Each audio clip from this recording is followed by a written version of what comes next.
500 plus mabomba amenewo 500 plus mabomba amenewo kutumizidwa kuchoka ku Russia kupita ku Ukraine ndikuphwanya plus fighter jet ya America imene nanga simmadziwa ku Ukraine yetu yes paja zida zake nthuza ku America ndi aphwasula zimenezo aziphwasula right ndiyebe ngakhale kuti pakatipa Russia inali mu imayankhula kunena kuti Donald Trump I think panapatili pa ubale wabwino ndi Donald Trump bla bla zambiri komanso pambuyo pakuti America yachenjeza Russia kuti iniyo kungoyesera nkhondo yatha kungoyeseranso kungophwanya ujeni Ukraine iniyo ndikuti tizakusinjani ndife America to amene tizakusinjani ndipo ana zimene ndi ananenetsa kuti tizakuphwanyani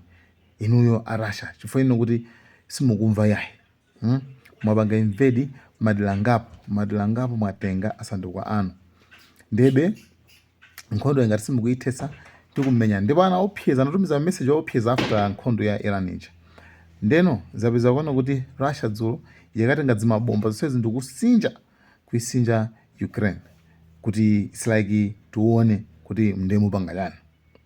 By the way ku Iran ma-update zingopanga momikisa kwambiri ku Iran kuja ku Fordow base ja imene amapanga site malo amene amapanga kuza nuclear program kuja kwapeza kuona kuti ma Iranians anthu aku Iran akumangaso kachikena.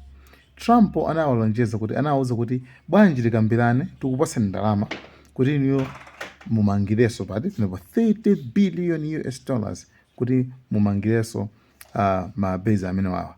Irani sina yankha pa zimene zozo komano yango I think yankho lake ndi limene yangotulusa ndalama zawo nkuyamba kutani ndikuyamba kumangaso pa site imene iyi nuclear site imene iyi ya Fordow ija. Kwinako ndoti nkhondo tsopano ili pakati pa uku Hamasi uku Lebanon right ndi Israel and pali zinthu zingapa zimene zikuchitika especially so tikalowa pang'ono ku China ku tupeza kuona kuti ma Chinese now like UN yadapa kwambiri around zoti ma Chinese apanga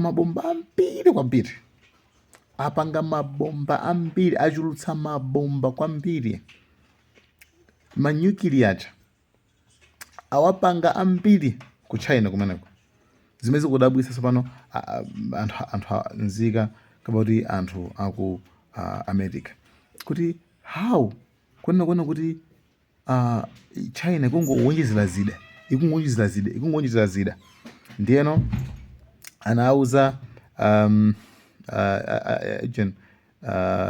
UN komanso G7 zimaiko za mphamvu ziza anauza Trump kuona kuti mupange tifunikaso China tiyendere mwapadera tipange check tuone kuti imene chifukwa ikungochulutsa zida zimenezo and uko sanayankhe achina Trump sanayankhebe zokhuza ndi China kuti ayipanga motani koma China ikuoneka zoti ikungopanga zida zapamwamba komanso yapanga zida zina zonena kuti chidacho kungoponya ndikuti magetsi kuzimirato zida zimene apangaso pano a China zimenezo China then China yonso in return yukapangaso cheki ku Australia kuti Australia bwanji mukuchulutsa zida ifoka mayiko a G7 wa agwirizana zoti budget ya zida ayiwonjezere ikwere kwambiri budget ya zida nde to my thinking ndikuganiza ngati kuona kuti anthuwa since awana kuona kuti palibe superpower weniweni chifukwa ngakhale zili zoti we all know kunena zoti America USA is a superpower ngakhale tosefe tikudziwa zimene zonso komabe muzochitika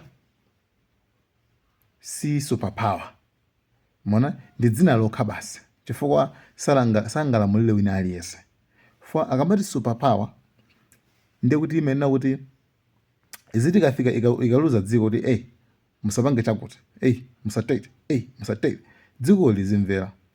Komana America zimakanika kwambiri pamayiko kwina kwandi zimatheka Malawi atha kutiuza zimene angatiuzire kaya ku South Africa mono zimachitika Congo kamba zoti ku South Africa kuli white genocide kumene wakupha zungu kwambiri mpaka na maposa kunyama kukwera ndege kupita konkhula akalongosole bwinobwino chifukwa akudziwa ma consequences zimene zingachitika kuti America ipange act pa nkhani imeneyo.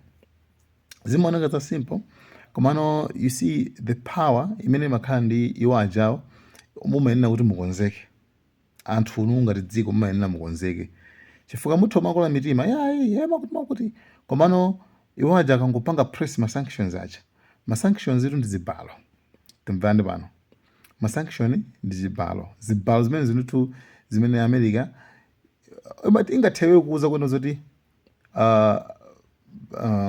okay ena amana ngati ife sangatizochita koma chimene amapanga ndichi angati amatha kuletsa maiko ena kulowetsa zinthu mdziko makomo. You understand what I mean? Ndetu maiko ajawo ngati ali omvera America icha ndetu maiko aja sakugulitsa mafuta aja ndei it's not the mara yonena kuti hayi ifeyo tilimba mtima kuti tizipange orengolekeza ngati Malawi kuti mwina wake tikhala kuti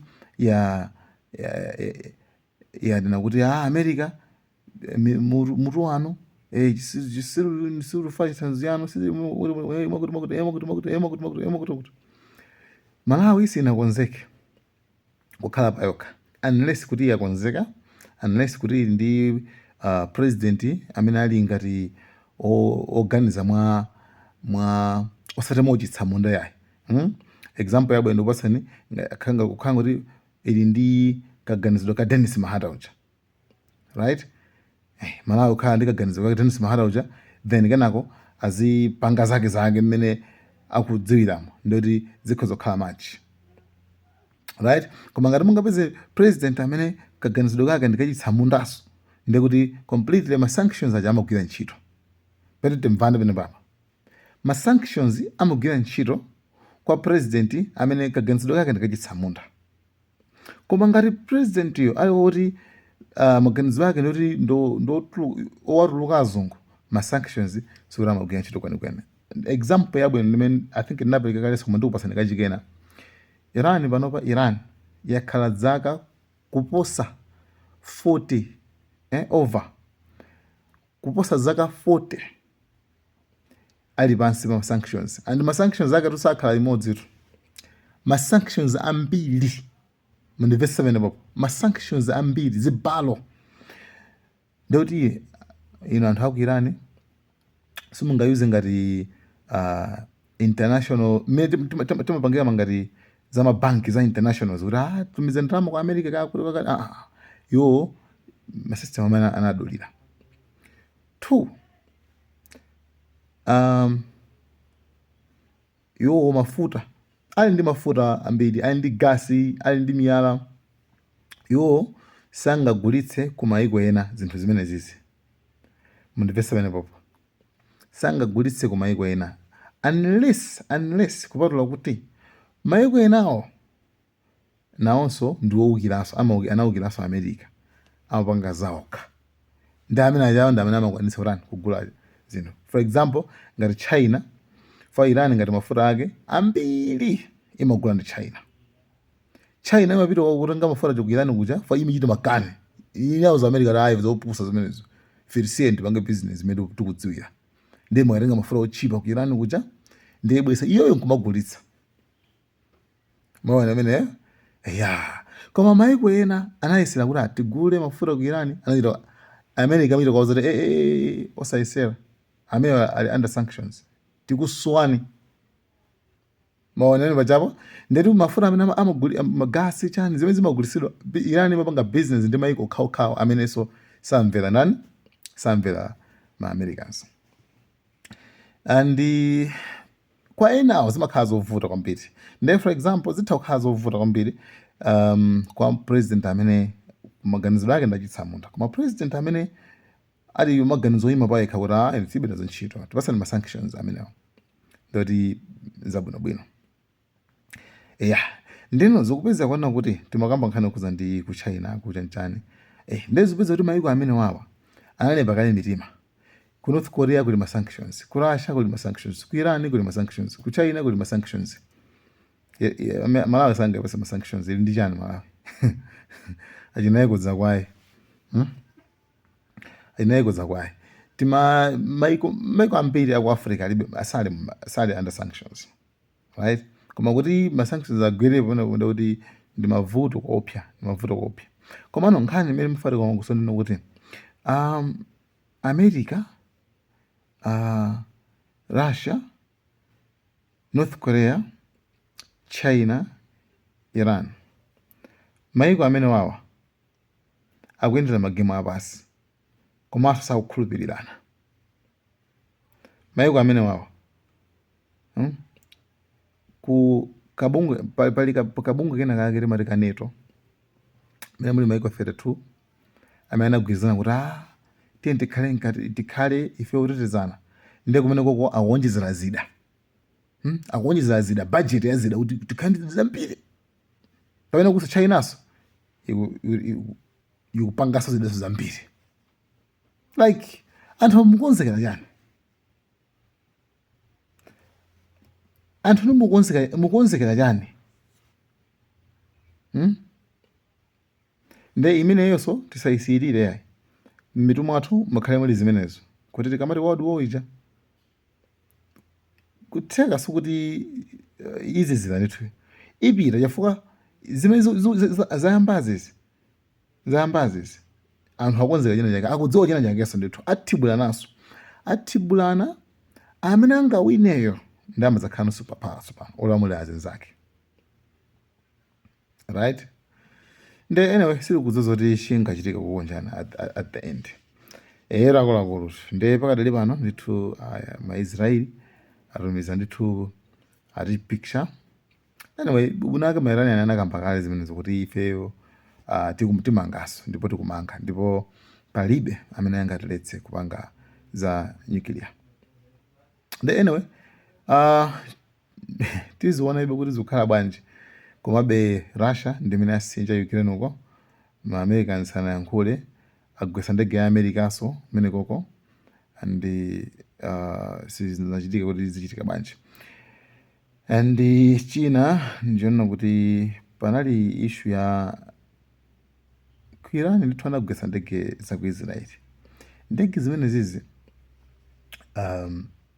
zinachoka ku America, komano panthawi imene America inapanga ndege imene ma fighter jet amene wawa ankhondo, Israel anazana kuti inenso mundipase tikhale nawonso. Nde America inapungula sinapereke exact ndendende mphamvu chani, anakhala ngati amapatsa ndege yokhala ngati yocheperapo fwa iwo akuti sakufuna kuona kuti azipereka ndendende chinthu chimene ali nacho kumpasanso nzawo. Nde ndege zimene zimezagwa kuti zimene zigwesa ku Iran. Issue imene iyi ayisunga dala. One, ndegezo chani zonse azisunga dala chifukwa Iran ili ndi malingaliro ofuna kupanga kope. Panopa nkhani ndiyonena kuti adani ndegezi zikangogwa m'mayiko ena ndi ena amasangalala kwambiri, amatenga ndege ija kandege kaja ndikupita nako nthukula botale ndikukakaona bwinobwino ndikupangaso kena kangati kati kapena koko. Ndiwo amene anapanga ndege ngati zimenezo amakhala anthu ofunikira kwambiri. Information akangogulitsa ku mayiko amadya zindalama zopya. Nde anyway guys, thank you so much. Nkhani ndi imeneyo kunja kufunika osagona kwenikweni chifukwa zikuoneka zoti aliyense sapalibe amene akhulupirira anzake. Uya kuyang'ana uku wina kuyang'ana uku basi palibe amene akhulupirira anzake. Zida anthu akupanga and anthu kaya guys, Malawi cameras, thank you so much guys. Thanks for watching. Malawian Camera.